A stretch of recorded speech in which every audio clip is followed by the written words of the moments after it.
Vous êtes sur TV5 Monde, bienvenue si vous nous rejoignez dans 64 minutes, c'est l'heure de 64 débats. Gisèle Pelicot, icône mondiale, la victime des viols de Mazan, témoigne dans un ouvrage qui a un retentissement planétaire, un livre événement traduit dans 22 langues, sorti cette semaine en France. Une femme, Gisèle Pelicot, devenue le symbole du courage face à la culture du viol et à la soumission chimique. Nos invités sont avec nous. Judith Pérignon, bonsoir. Bonsoir. Soyez la bienvenue sur TV5 Monde. Vous êtes journaliste, écrivaine, vous avez coécrit le livre que je viens d'évoquer de Gisèle Pelicot et la joie de vivre, c'est aux éditions Flammarion. Marion Dubreuil, bienvenue et bonsoir à vous également. Bonsoir. Vous êtes journaliste, dessinatrice judiciaire. Vous avez suivi ce procès au retentissement planétaire. Mazan, la traversée du Styx, c'est chez Globe dans la collection littérature française. Dominique Pelicot, ex-épouse de Dominique Pelicot, ex-mari, de Gisèle Pelicot, on le rappelle, condamné en décembre 2024 à 20 ans de réclusion criminelle pour avoir violé et soumis sa femme, drogué, livré à d'autres hommes pendant une décennie, 51 condamnations au total, avec encore des hommes dans la nature, semble-t-il. On va peut-être l'évoquer. Avant de vous donner la parole, mesdames, je vous propose d'écouter Gisèle Pelicot, invitée de notre partenaire France 2. C'était aux 20h dimanche avec Laurent Delahousse.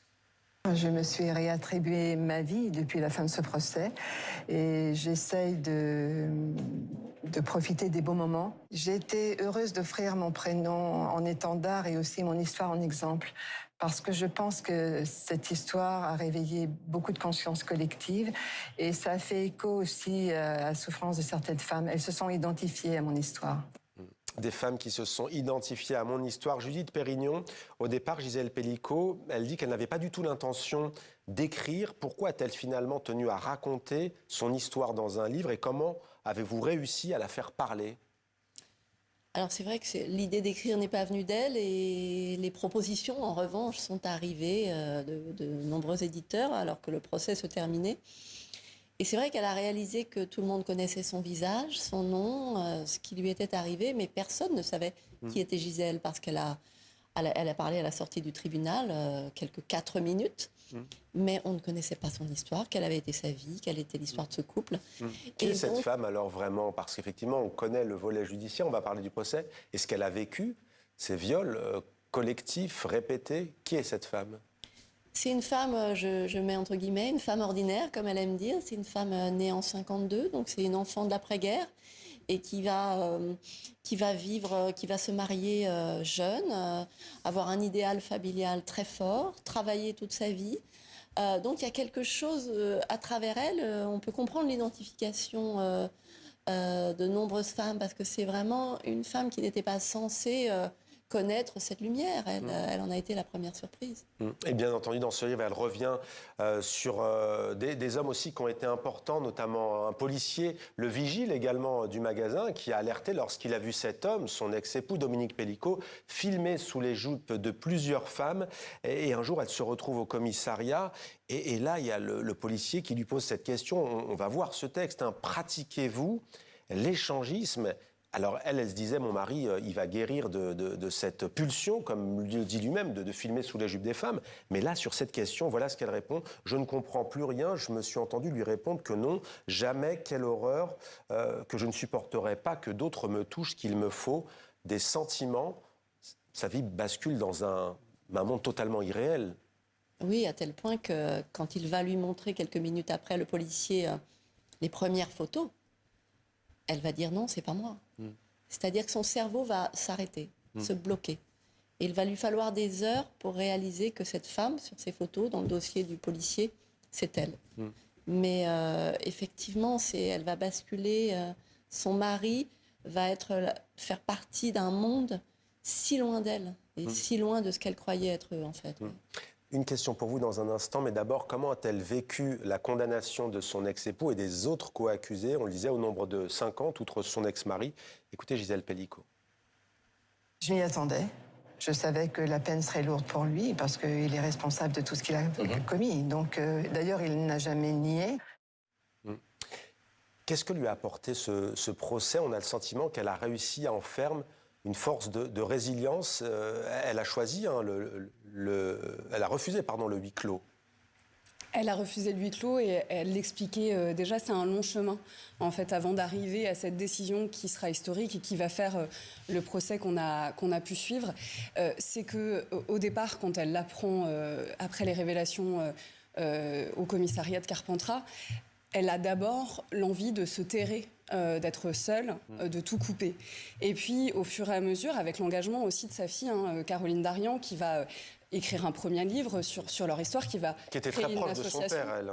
qui était très proche de son père, et d'ailleurs très proche parce qu'il a créé un climat incestuel dans cette famille et qu'elle en a été la première victime. Elle va, grâce à la mobilisation de sa fille, la création de cette association M'endors pas, une réflexion sur la reprise de son récit qu'elle poursuit aujourd'hui avec ce livre.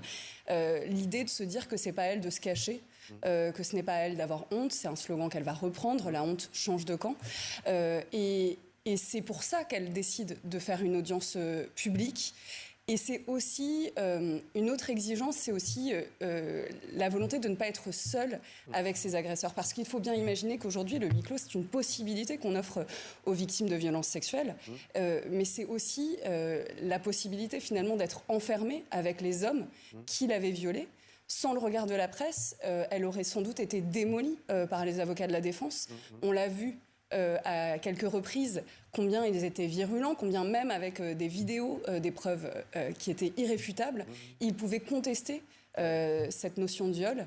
Et je pense que le fait d'avoir eu une audience publique l'a aussi protégée. Dans l'enceinte judiciaire. La protection donc de la justice française, on va y revenir parce que vous avez aussi des critiques à émettre s'agissant des violences faites aux femmes et des violences sexuelles. Un autre extrait, Gisèle Pelicot écrit, et vous écrivez avec elle, le policier a lâché un chiffre. Face à elle, il faut imaginer la scène, 53 hommes seraient venus chez nous pour me violer. Voilà ce qu'elle écrit. J'ai réclamé de l'eau. Ma bouche était paralysée. Une psychologue nous a rejoint dans le bureau, une jeune femme. Et sur le huis clos, elle dit aussi dans le livre, si j'avais eu 20 ans de moins, on évoquait justement cet aspect-là, je n'aurais peut-être pas osé refuser le huis clos. J'aurais craint les regards, ces fichus regards avec lesquels une femme de ma génération a toujours composé. Plus le procès approchait, plus j'imaginais devenir otage de leur regard. Sur ce procès, dites-nous, vous aussi, comment elle l'a vécu? Est-ce qu'elle en a fait une sorte de force de résilience? Alors, je crois que la force de Gisèle lui vient de bien plus longtemps avant. Ce livre, il raconte d'où elle vient, son enfance, sa jeunesse. Elle a vraiment connu même une enfance difficile, des deuils. C'est là qu'elle a puisé aussi cette moi, capacité de je suis vraiment tenir. persuadée. J'ai vu chez cette femme quelque chose de profondément... une femme qui veut profondément être heureuse parce qu'elle n'a pas le choix. C'est comme si entre le bonheur et la mort, il n'y avait pas de place. Et donc, je pense que quand elle a choisi d'être seule, effectivement, de partir sur une île, l'île de Ré, une île, c'est vraiment l'image de se couper du reste du monde. L'île de Ré, dans l'ouest de la France. Voilà, et je pense qu'elle recherchait ces forces qu'elle avait trouvées, petite fille à 9 ans quand elle perd sa mère, puis adolescente. Et ces mécanismes-là sont là et elle fait appel à eux de nouveau quand sa vie s'effondre. Donc le procès va montrer, effectivement, quand elle marche vers le tribunal, elle a... C'est la petite fille, la jeune femme, la femme qui rassemble toutes leurs forces pour y aller se battre. La force cumulée. Marion Dubreuil, vous écrivez, après Mazan, on ne peut plus faire de chronique judiciaire, c'est votre spécialité, simplement pour raconter des histoires en étant extérieur, sans s'impliquer, sans s'engager. Vous convoquez tout au long de votre récit ce procès Mazan, mais pas seulement, de nombreuses autres affaires judiciaires que vous avez suivies et couvertes pour lever le voile sur justement des travers de la justice française. Même pendant le procès de Mazan, il y en a eu des travers de cette justice ? Évidemment. Et c'est vrai qu'en débutant cette audience, je me disais qu'elle serait différente puisqu'il y avait des vidéos, des preuves irréfutables. Et en réalité, la justice continue à avoir des biais sexistes, des travers d'un héritage patriarcal du Code Napoléon, du Code civil et du Code pénal tels qu'ils ont été créés et qui ont fait que le viol était d'abord un crime à l'égard d'un homme et non pas d'une femme. Et c'est vrai qu'à l'audience, on a eu des avocats de la défense qui ont tenté de faire porter à Gisèle Pelicot une partie de la responsabilité sur son passé sexuel, l'exhibitionnisme, l'échangisme. Ils ont tenté en fait de trouver des moyens de la salir et dans cette opération d'obtenir que leurs clients paraissent plus propres. Et ça a été le cas des avocats de la défense, mais ça a été aussi, je dirais, plein de maladresse de la Cour elle-même, du président. Alors Gisèle Pelicot n'a pas de rancœur à son égard. Elle l'a remercié à l'issue du procès en lui disant qu'il rentrerait dans l'histoire. Gisèle Pelicot, elle a confié son dossier à la justice. Moi, en tant qu'observatrice extérieure, en revanche, je veux pointer du doigt ce qui n'a pas fonctionné, ce qui a été franchement inapproprié, c'est-à-dire parler de partenaires sexuels pour les accusés, parler de scènes de sexe. Alors qu'on est en train de parler de viol chimique. De viol sous soumission chimique qui ne posait aucune question. Ouais. En fait, ça, c'est pour moi un élément clair et net de ce qu'on appelle la culture du viol. Parfois, on entend certaines voix dire, des détracteurs en tout cas, ou des masculinistes, dire arrêter avec ce terme culture du viol. Là, que des dizaines d'hommes viennent à la barre en étant une femme qui est d'ailleurs en danger physiquement pour son intégrité, nier totalement, c'est vraiment partie prenante de la culture du viol. De la culture du viol, de la femme objet, de l'idée que la femme est la propriété de son mari, puisque pour certains accusés, le fait qu'ils aient eu le consentement de Dominique Pelicot sous-entendait un consentement délégué de Gisèle Pelicot. Et c'est cette vision aussi des rapports sexuels dans le couple qu'on a pu voir chez Dominique Pelicot, puisqu'il a soumis sa propre épouse, mais aussi chez les autres accusés. Ouais. Oui, comme si en fait, effectivement, il avait droit de propriété sur Gisèle Pelicot. Que vous a-t-elle dit sur son mari? Elle dit qu'elle n'a pas de haine. Et d'ailleurs, elle explique pourquoi elle a gardé le nom Pelicot. Elle a gardé le nom Pelicot parce qu'elle voulait que ses enfants et ses petits-enfants puissent en être fiers. Et elle a réussi quelque chose, puisqu'aujourd'hui, on parle et on se souviendra de Gisèle et beaucoup moins de Dominique. Ouais. Il y a sa petite fille qui dit « Mamie, à l'école, ils ont parlé de toi. Oui. Mais ce mari, justement, elle a... Et ce qui était très intéressant, et c'est ce qui peut-être crée aussi justement dans la famille avec ses enfants des tensions, c'est qu'elle a décidé qu'elle ne pouvait pas effacer 50 ans de sa vie. Cet homme-là, pour elle, il a plusieurs têtes. Elle ne connaissait pas ses perversions. Et la dissimulation, en fait, c'est ça qui était... La dissimulation, le manipulateur, c'est terrible. Mais elle garde le jeune homme qu'elle a rencontré. La scène de la rencontre est encore très forte en elle parce que c'était deux jeunes gens qui sortaient d'histoires familiales très douloureuses. Le père de ses enfants. Et justement, quand on a travaillé, on a retravaillé ces scènes-là. Et puis aussi un couple. Qu'est-ce qu'un couple et comment, à quel moment ça commence à dérailler et par des petites choses. On est loin encore de la part monstrueuse de cette affaire, mais justement, cette femme qui a un enfant et à qui son mari dit qu'il trouve qu'une femme enceinte, c'est pas très joli, parce qu'elle ne peut plus être son objet sexuel. Et c'est des petits souvenirs comme ça qui sont remontés et qui racontent... C'est fondamentaux et c'est lourdeur. Et elle a dû être forte pour elle, Gisèle Pelicot, et pour sa famille. Elle raconte comment son fils, notamment, il me semble, a vomi en apprenant les éléments qui étaient reprochés à son ex-époux et qui ont été confirmés par la justice. Il a été condamné. Quel message veut-elle transmettre aujourd'hui, notamment aux jeunes générations, Gisèle Pelicot? Je vous propose de l'écouter, toujours chez notre partenaire France 2, avec Laurent Delahousse. Regardez. J'ai envie de dire à toutes ces jeunes générations que quel que soit leur milieu, leur histoire ou leur vécu, elles sont là pour faire changer les mentalités. Il faut se sortir de cette société patriarcale et machiste. Et cette force-là, elles l'auront forcément en elles. On l'a tous en nous, mais on ne s'écoute pas assez. Mais je pense qu'on l'a tous en nous.